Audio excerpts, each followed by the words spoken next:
بسم الله الرحمن الرحيم. الحمد لأهله والصلاة على أهلها وبعد. معزز ورونو، د دین د ابتدایي زده کړو د درسونو په سلسله کې نن د لمانځه یوه بله برخه بیانوو. په تېر درس کې مو وویل چې کله یو څوک د رکوع څخه پورته سي سم دم به دریږي، سمع الله لمن حمده او ربنا لك الحمد به وایي.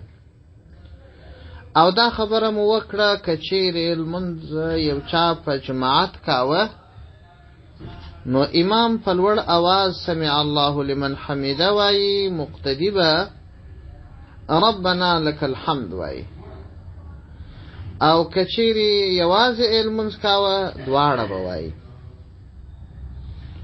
په هر صورت کله چې فارغ سو نو سجدې ته به ځي،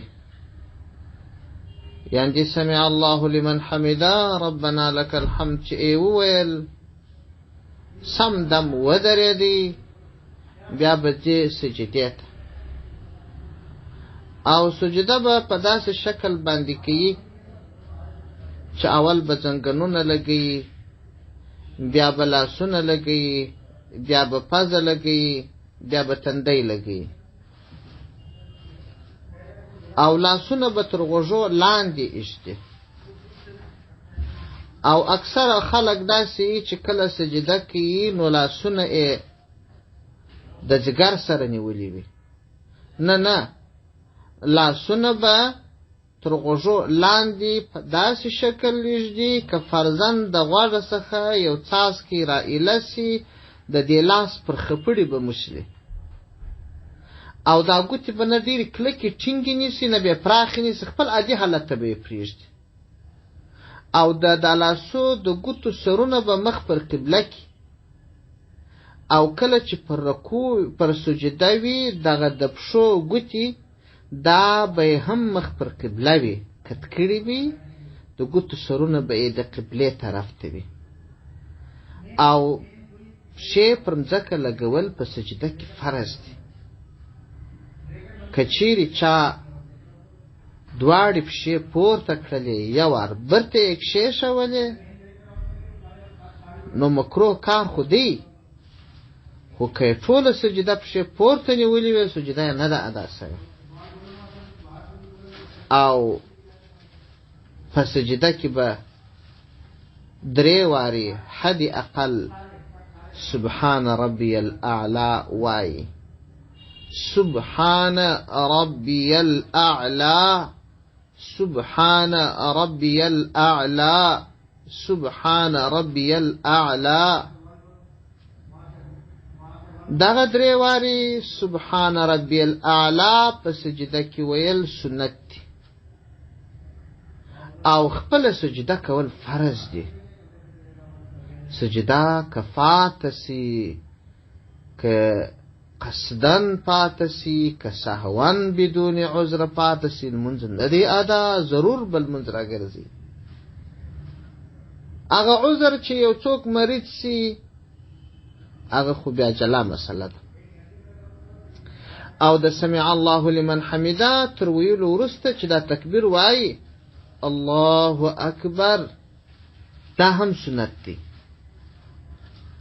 او په سجده کې حد اقل 3 واره دا تسبیح ویل، او زیات نو چې هر څونه ډېر ووایي 5 وارې 7 وارې 9 وارې 11 وارې تاک ثواب یې زیاتېږي. دا د نارینه د سجدې حال دی. او ښځه چې سجده لګوي نو داسې به کوي چې کله سمع الله لمن حمده ربنا لك الحمد وویل الله اکبر سجدې ته ولاړه، پر دا چپه ورانه به زور وکړي او دواړې پښې به رسته طرف ته وباسي، او پړې مخې به پریوزي، لاسونه به د غوږو سره کښېږدي، دا ورنونه به د نس سره وموښلي، او پونډۍ به د دواړه پښې به وباسي او بغلونه به هم د نس سره ومشي، نس به د ورنو سره ومشي، د سره مشکه.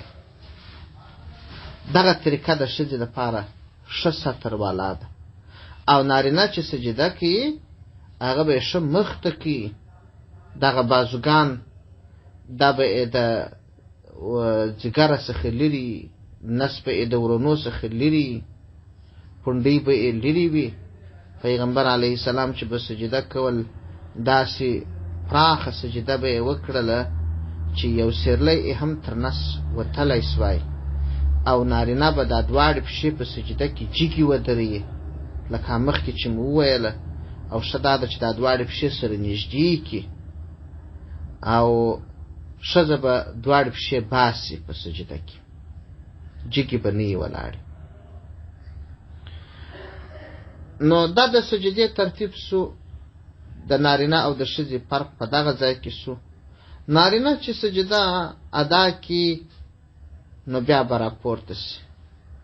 ناستې ته نږدې کېدل دا فرض دی، ځکه چیرې څوک راپورته نه سي دغه ما سر راپورته کړي بله سجده ادا کړي، دوې سجدې نه دي ادا سوي. سم دم کښېنستل فرض دي، دغه سم دم کښېنستل سنت واجب دي، او یوه تسبیح قدر انتظار سنت دي، او ناست سم دم ناست ته کښېنستل فرض دي. امام شافعي رحمه الله بیخي سم دم کښېنستل فرض بولي. نو چې اوله سجده دې وکړه سم دم به کښېنې، بیرته به دویمې سجدې ته ولاړ سې. په دویمه سجده کې به هم پر هغه ترتیب باندې 3 واره سبحان ربي الاعلی ووایه، بیا به راپورته سې. کله چې راپورته سوې نو څنګ به نه وایه چې لاسونه کښېږدې، دغسې د دا دواړو پښو پر پوندو به سیده ولاړ سې که عذر نه و.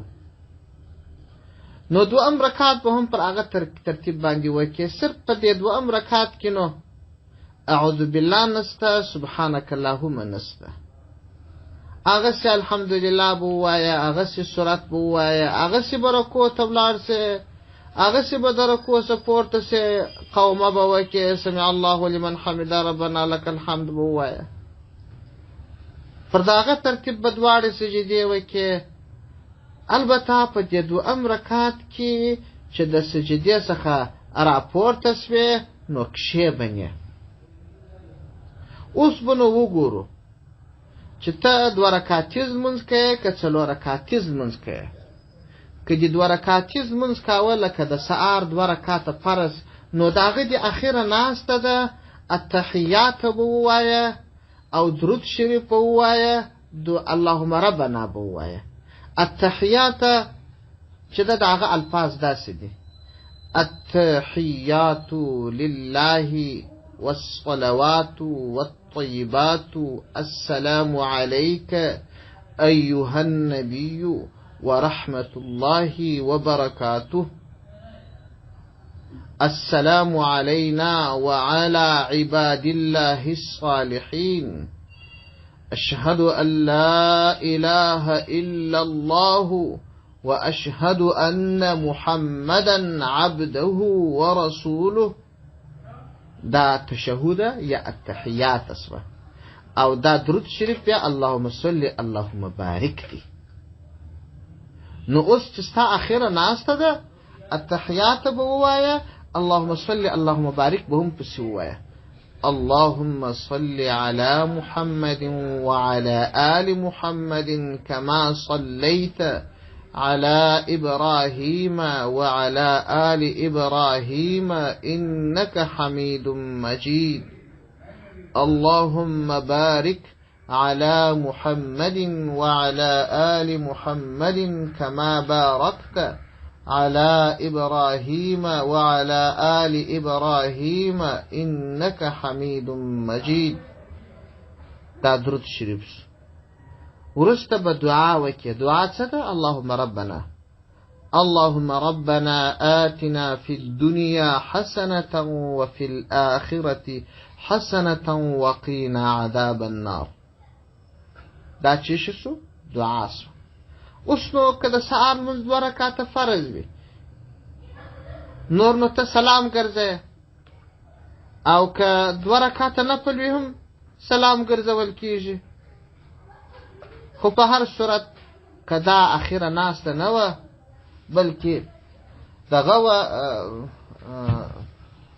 4 رکعتیز لمونځ و، نو بیا به داسې وکړې 3 رکعت ته به هغه وخت ولاړ سې چې التحیات دې تر عبده و رسوله پورې وویل. دا چې اوس نو 4 رکعته فرض لمونځ چې ته کوې التحیات به تر عبده و رسوله پورې وایه، بیا به 4 رکعت ته ولاړېږې، 4 او 5 رکعتونه به تش کوې، یوازې الحمدلله به وایه. که په امام پسې وې نو خو هېڅ شی نه ویل کېږي. او که د چیرې نفل کول نو په نفل کې دا خبره ستا چې التحیات به تر عبد و رسوله پورې نه وایه، در پایه بیا وایه. او که د نفل کول 3 رکعت ته ولاړ شوې سبحانه به هم وایه. که فرض وه نو بیا به التحیات تر عبد و رسوله نه به لابد کې، که د یوه جمله تر عبد و رسوله به لابد وویل سجده د سهوي لازمیږي. نو وروسته څه مسائل نورې دي انشاءالله هغه به په راتلونکي درس کې تر بحث لاندې ونیسو، چې څوک 3 رکعته ولاړ سي یا اوله ناسته ایره سي او یا نفل وي اخر 2 رکعتونه ډک کېږي، هغه به په راتلونکي درس کې انشاءالله تر بحث لاندې ونیسو. خدای یوه خبره دې یاده وي، که چیرې 4 رکعتیز لمونځ کاوه د اوله ناسته واجب ده، التحیات پکښې ویل سنت دي پر یو قول، پر صحیح قول په دې اوله ناسته کې هم التحیات ویل واجب دي. پاته څه مسائل چې دي هغه په راتلونکي درس کې تر بحث لاندې ونیسو. والسلام علیکم ورحمة الله وبرکاته.